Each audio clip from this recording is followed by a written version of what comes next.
అందరికీ నమస్కారం అండి. ఇప్పుడు ఇంత పెద్ద సమస్య వచ్చింది, చాలామంది మాట్లాడారు, మనం కూడా మాట్లాడాలని కూర్చున్నాం. తప్పనిసరి పరిస్థితులు ఇప్పుడు సజయ్ గారు చెప్పినట్టు.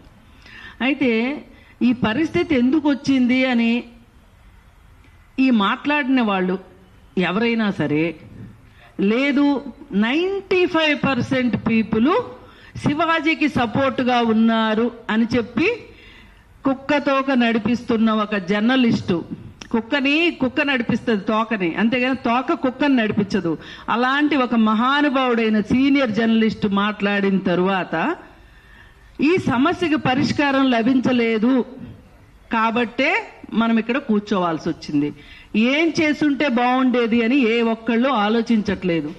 ఏంటి, ఆ రోజు శివాజీ మాట్లాడిన దానికంటే ముందుగా ఆ ఫ్యాషన్ మాల్లో నిధి అగర్వాల్ పైన జరిగిన అప్పుడు, ఇప్పుడు మనము టెర్రరిస్టులు పట్టుకోవాలి అంటే జూమ్ చేసి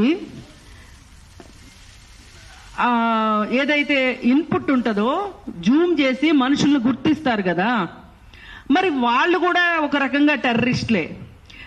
నిధి అగర్వాల్ పైన అలా చేసిన వాళ్ళని గన పట్టుకుని ఉన్నట్లయితే శివాజీ అక్కడ మాట్లాడి ఉండేవాడు కాదు. ఇది ప్రభుత్వ వైఫల్యంగా నేను ఫీల్ అవుతున్నా. షీ టీమ్స్ ఉంది కదా, ఏం చేస్తుంది షీ టీమ్స్? పోలీసు ఉన్నారు, ఏం చేస్తున్నారు? వాళ్ళకి అవసరం లేదా? పోనీ సుమోటోగా అయినా తీసుకోవచ్చు కదా, ఎందుకు చేయలేదు? మొదటి రోజు ఈ టాపిక్ మీద మాట్లాడినప్పుడు మీరు టెర్రరిస్టులు పట్టుకున్నట్లే మామూలు సమాజంలో తిరుగుతున్న టెర్రరిస్టులు ఉన్నారు, వీళ్ళని పట్టుకోండి అని మాట్లాడితే ప్రభుత్వానికి చీమ కొట్టలేదు. దాంతో ఇదేదో నేను ఒక సంఘ సంస్కర్తని అన్నట్లు శివాజీ మాట్లాడినప్పుడు అక్కడ కోతుల్లాగా కిచ్చ నవ్వారు. వాళ్ళు కూడా నిందితులే.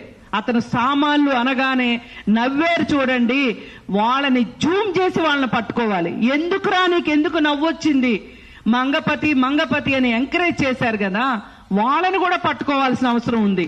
వాళ్ళని పట్టుకోకపోవడమే చాలా మంది కోతులకి మాటలు వచ్చినాయి. ఈరోజు ఇంతమంది ప్రెస్ లో మాట్లాడారు.